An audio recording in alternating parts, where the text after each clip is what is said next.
लोग जानते हैं कि इस बार रामनवमी को लेकर लोगों के मन में बहुत बड़ा कन्फ्यूज़न बना हुआ है, क्योंकि कुछ लोग रामनवमी 26 मार्च को मान रहे हैं और कुछ लोग रामनवमी 27 मार्च को मान रहे हैं।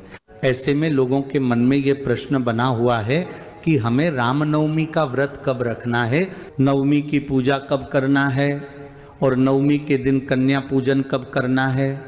महाराज रामनवमी चैत्र माह के शुक्ल पक्ष की नवमी तिथि को मनाई जाती है और इसी दिन भगवान श्री राम जी का जन्म हुआ था। महाराज सबसे पहले हम जान लेते हैं कि रामनवमी की तिथि कब से शुरू होगी और कब समाप्त होगी।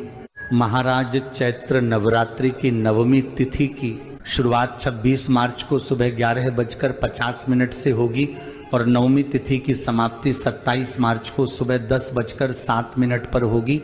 ऐसे में नवमी तिथि 2 दिन पड़ रही है। महाराज अगर देखा जाए तो उदया तिथि के अनुसार तो 27 मार्च को ही नवमी तिथि मान्य रहेगी, पर 26 मार्च को दोपहर 12 बजे के बाद से ही नवमी तिथि शुरू हो रही है, जो कि पूरे दिन रहने वाली है। पर 27 मार्च को सुबह 10:07 नवमी तिथि समाप्त हो जाएगी। इसके बाद दशमी तिथि शुरू हो जाएगी। ऐसे में अब प्रश्न यह है कि नवमी का व्रत किस दिन रखा जाएगा। वैसे तो शास्त्रों के अनुसार 27 मार्च को ही नवमी का व्रत रखा जाना चाहिए और इसी दिन कन्या पूजन होना चाहिए। साथ ही में व्रत का पारण भी इसी दिन किया जाना चाहिए।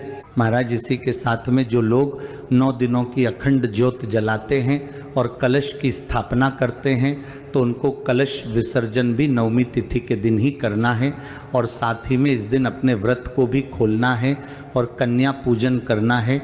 महाराज अब हम आपको ये स्पष्ट रूप से बता देते हैं कि अगर आप 27 मार्च को नवमी तिथि मान रहे हैं तो इस बात का ध्यान रखें कि नवमी के जो भी कार्य आपके होंगे, जैसे कि कलश विसर्जन, हवन, अखंड ज्योत की पूजा, नवमी की पूजा और कन्या पूजन सुबह 10:07 से पहले हो जाना चाहिए। अगर आप 27 मार्च को इस समय के बाद नवमी के ये सारे कार्य करेंगे तो आपको नवमी का ज़्यादा फल नहीं मिलेगा, क्योंकि इस समय के बाद दशमी तिथि शुरू हो जाएगी। महाराज वहीं अगर आप लोग 26 मार्च को नवमी तिथि मान रहे हैं तो इस बात का ध्यान रखें कि इस दिन सुबह 11:50 के बाद से ही नवमी तिथि शुरू होगी। इसलिए जो भी नवमी के आप कार्य करना चाहते हैं, जैसे कि हवन, कन्या पूजन, व्रत पारण, ये सारे कार्य आपको 26 मार्च को सुबह 11:50 के बाद ही करना होगा अगर आप लोग इस दिन नवमी तिथि मान रहे हैं, क्योंकि 26 मार्च को सुबह 11:50 से पहले अष्टमी तिथि रहेगी। महाराज जिन लोगों के घर में नवमी की पूजा होती है या नवमी पूजी जाती है और यह पूजा आपके घर में रात के समय होती है, तो नवमी की यह पूजा आपको 26 मार्च की रात को करना होगा, क्योंकि इसी समय में नवमी तिथि की रात का समय आ रहा है।